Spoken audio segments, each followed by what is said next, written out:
Hello, hello everyone. Good evening. Today is my fourth day as trying to improve my public speaking skills. So,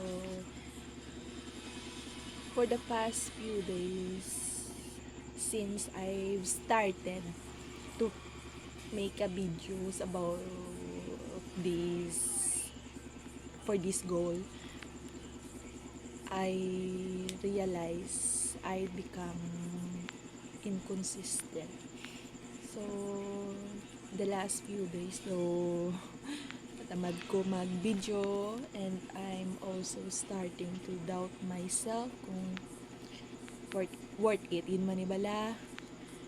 Does it make sense to keep this going? Mga muna nga bagay. And also, nagligad nga adlaw. I've been highly discouraged man. It is because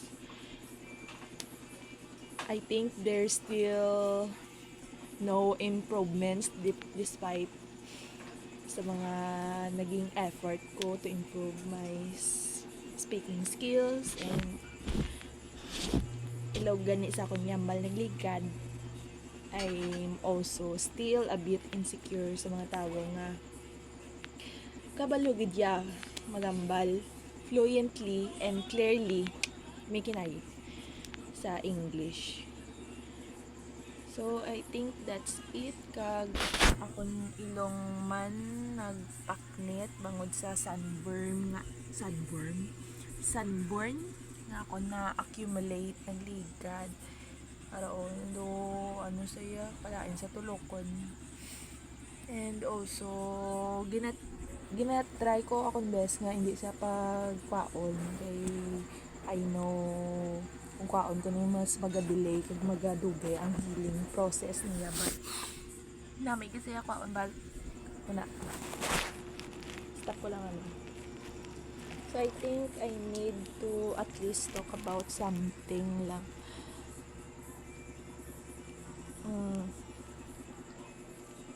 Siguro even though I feel discouraged and also feeling na gusto ko na maguntat, I think there's still kind of improvements mangyapon for the past few days since I started. Kay I notice na gis-ana lang ko magamit sa mga filler words like mga mga muna words. And also even though there's still a long way to go sa akong pag-grammar gid bala sa mga wordings when I'm speaking, pero I can still see some bit of improvements man. I don't know what I'm going to talk about. I think amo lang na danay. It's a little progress nga though hindi man ako proud of, but I think the most important thing mo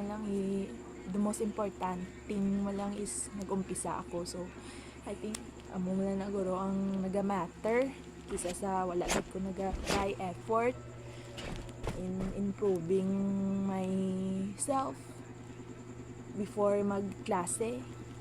Okay, I know I have these small goals for myself na dapat before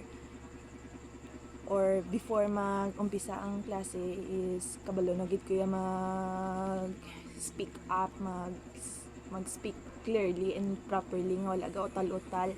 Okay, para during sa mga recitation I can confidently raise my hand during sa class and also share my thoughts and opinion kung may mga discussion.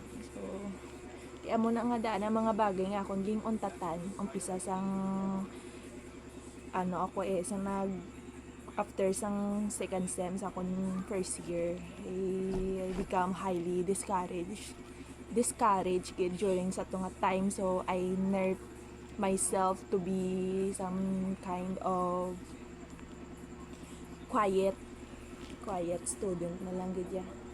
But now I'm trying to change tani worth it man ni miski do feel ko do worthless That's all. Thank you.